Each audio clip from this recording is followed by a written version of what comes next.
Hi everybody, welcome to our channel where we discuss all things about cybersecurity.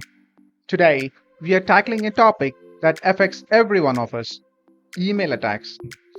In an era where our digital lives are intertwined with email communication, understanding the importance of email security has never been more crucial. So, join us as we uncover the sinister world of email attacks, explore their far-reaching consequences, and learn how can we protect ourselves from these cyber threats.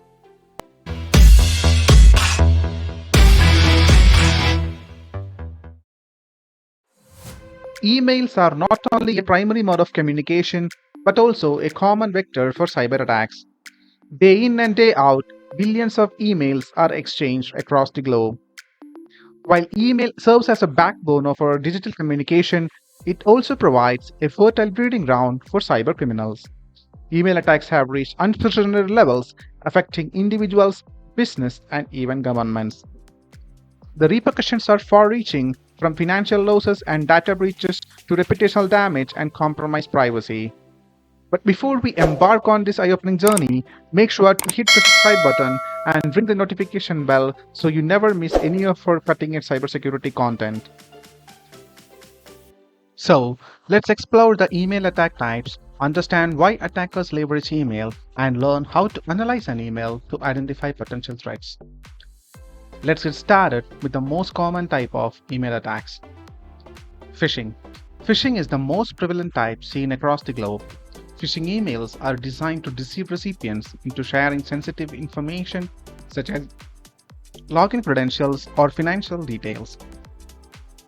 Attackers often impersonate trusted entities using tactics like fake websites or urgent requests to trick users. BEC or business email compromise.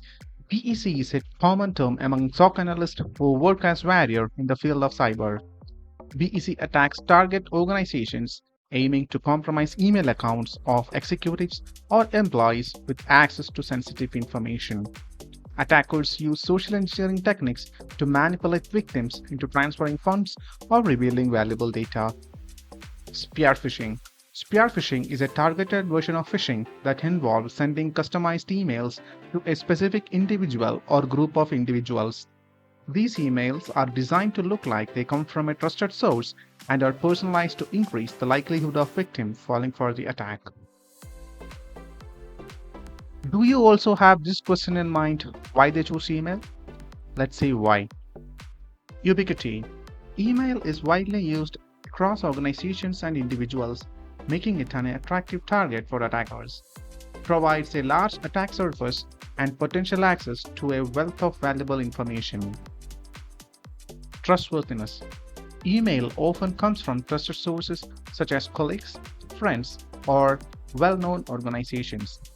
Attackers exploit this trust to increase the likelihood of successful attacks. Social engineering. Emails allow attackers to employ various social engineering techniques such as impersonation or urgent requests to manipulate recipients into taking actions that compromise their security. Now we know what are the common attack types and why the adversaries leverage email as a vector. Let's see the generic flow of email traffic across the computer. This is important as we have to understand the basic flow and some technologies used in the email tech. For the reception and sending of email at the client side, an application is needed which is called MUA or Mail User Agent. Examples include Microsoft Outlook, Mozilla Thunderbird, etc. The MUA sends the email to MSA or Mail Submission Agent for transmitting purpose. Next comes MTA. MTA or Mail Transfer Agents, like Microsoft Exchange, receives the email from Mail Submission Agent, helps in routing the email along to their destinations. Finally, the email hits the MDA, which is responsible for final delivery of the email to the recipient's mailbox. Over the next slide, some of the terms used in the diagram are defined. Thus, we know how the email traffic flows. Let's dive into the analysis of email headers. Before we start analyzing, let's dive into some basic parts of email headers that we should be aware of.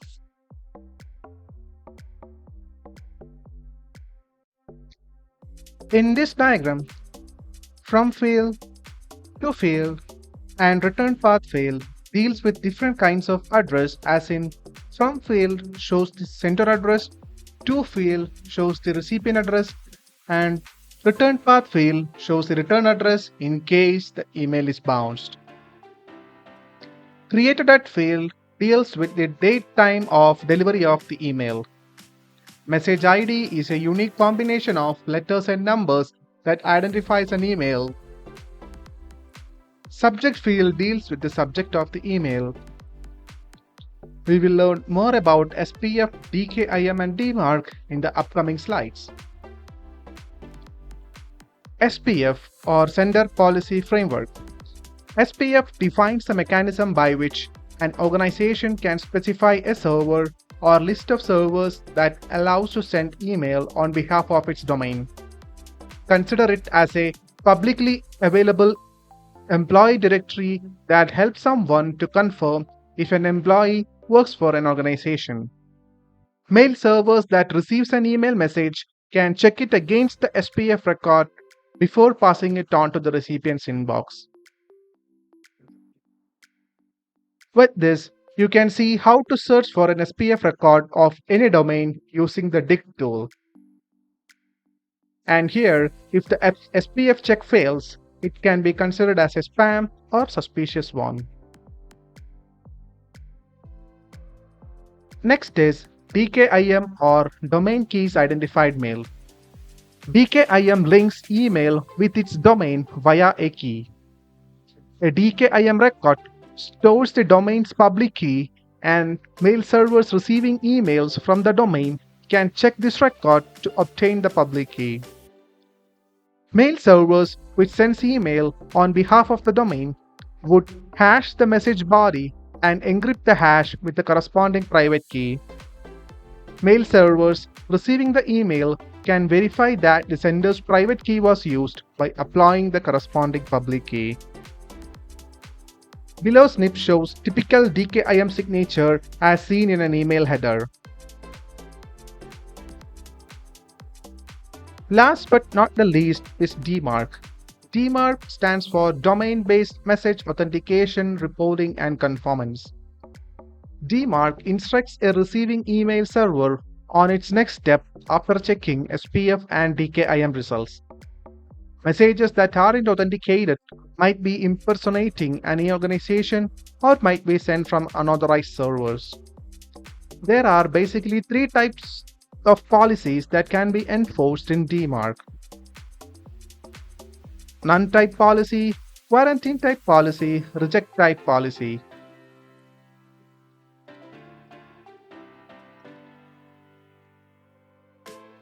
With this, you can see how to search for a DMARC record of any domain using dig tool. This also shows the policies associated with the corresponding domain.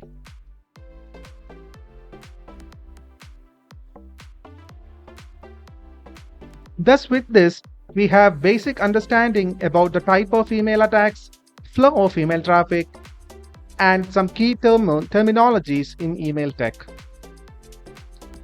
Now, let's move on to a demo of how can we identify a spam email or a suspicious email just with the email header analysis. In this demo session, we will be investigating two different email samples on two different email service platforms. Among these, one is a legitimate email while other is a suspicious email. We will dive into header analysis and check its applicability in making us to decide which is good and which is bad one. So let's get started. In this first scenario, we are investigating an Outlook email. The ultimate aim of this demo is to make awareness about email header analysis, which enables any person to make a decision to classify email as a bad or a good one. Let's open the Outlook email.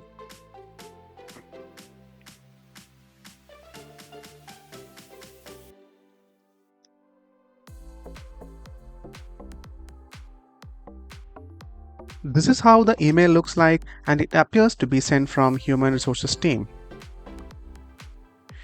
Email is related with some COVID-19 documents and it also has an attachment. Till now, everything looks good.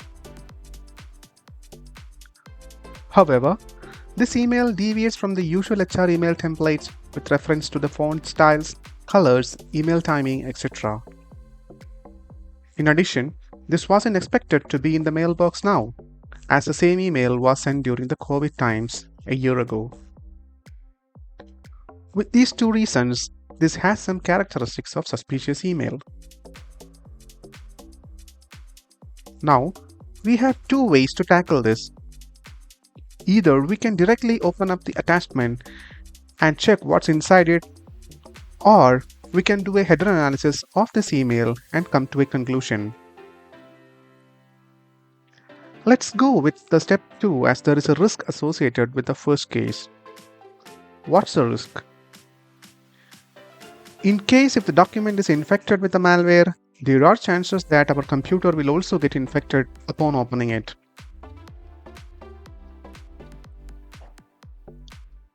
How do we do the header analysis of an Outlook email? In order to do it, we need to go to get the headers of this email. How to get the headers? For that, click on Tags ribbon at the top. Scroll down and get the headers.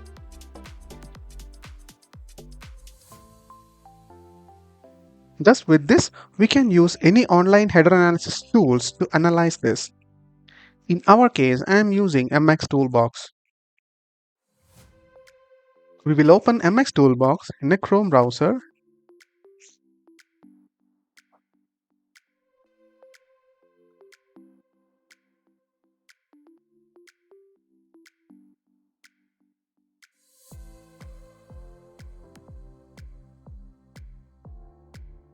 Launch the MX Toolbox website and navigate to the Analyze Headers section.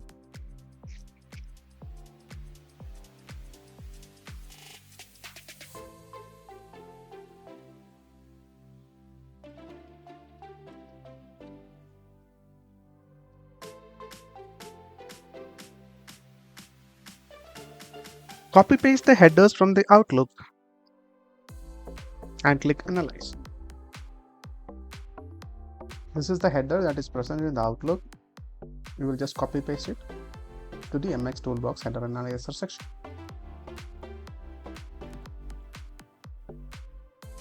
Once you have copy-pasted it, click on Analyze Header.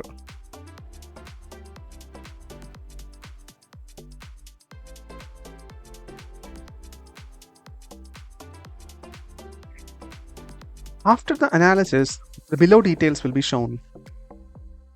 In this, we can see the delivery information, relay information, which gives an overall insight into legitimacy of this email. With the delivery information, we can see that it fails to pass every checks like SPF alignment, SPF authentication, DKIM alignment, DKIM authentication, and even the DMARC compliance. This is a big red flag for this email. We will learn more about these very soon. Moving down to relay information, we can see that the first hop from where the email originated is on a blacklist.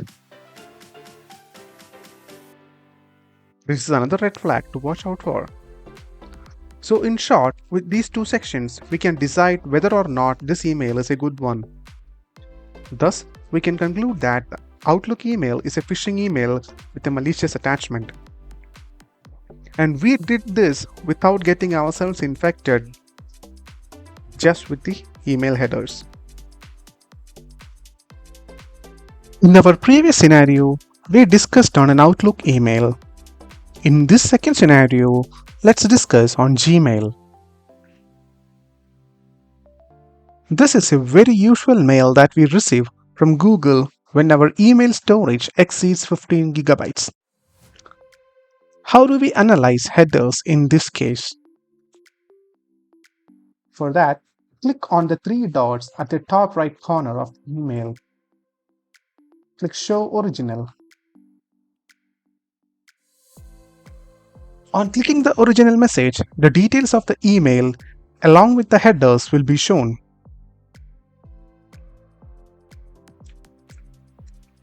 Now, scroll a bit to bottom and start copying the first few sections. No need to copy the full section as it also includes the email body part. So in order to analyze the header, I am copying only first few sections.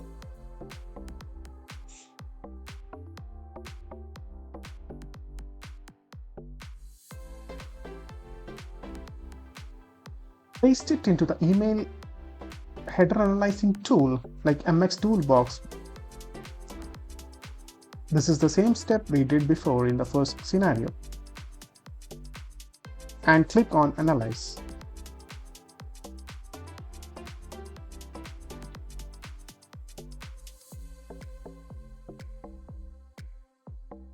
Once the results pop up, we can check on the delivery information section and relay information section to get more insight onto overall email legitimacy. This looks far better than our previous scenario. If you need any further info on the red color checks, you can scroll down a bit to get its details.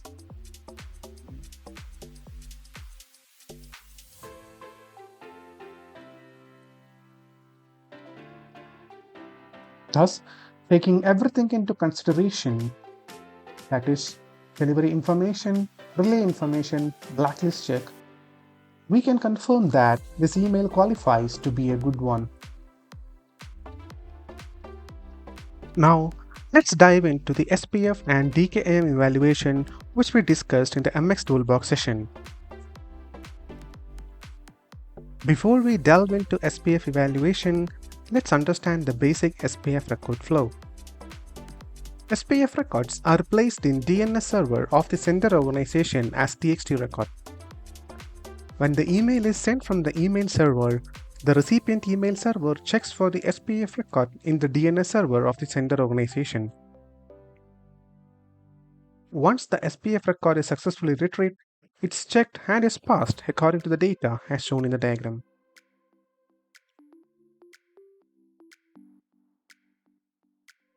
SPF evaluation happens in two ways. One is alignment check and other is authentication check. In alignment check, domain match is evaluated on mail from and from field of the email address.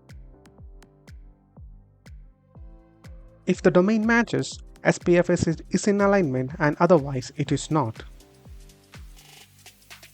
On the authentication side, the IP address is the key factor. Authentication is passed if the IP address of the sender matches with the IP address in the SPF record and is failed otherwise.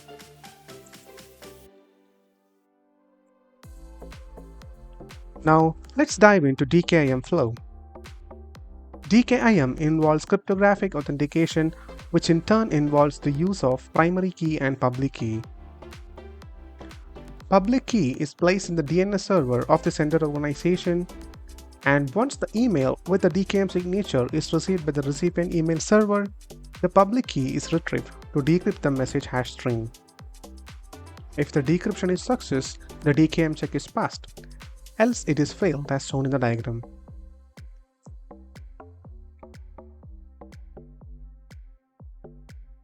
Similar to case of SPF, DKIM evaluation also involves alignment and authentication checks.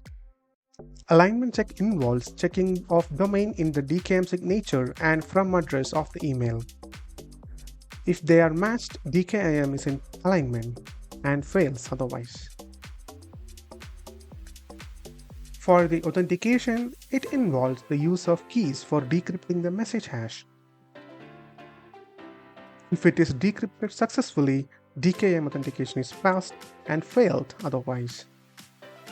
Suppose you don't have the time to do these technical analysis in detail, how could we decide whether or not an email is good with some of its basic characteristics? One logical phrase to remember as a person who uses email is talk, think, act. Next, we will see some characteristics in a suspicious or a bad email. Unfamiliar email sender address, poorly written or translated emails, attachments or links to unfamiliar websites, sense of urgency. Most of the bad emails creates a sense of urgency for the user with catching email subjects like urgent action required, suspicious activity observed, won lottery, claim fast. With this, our session on email analysis is coming to an end. Please like, share, and comment your thoughts. We will strive to generate better content. Thank you for your support.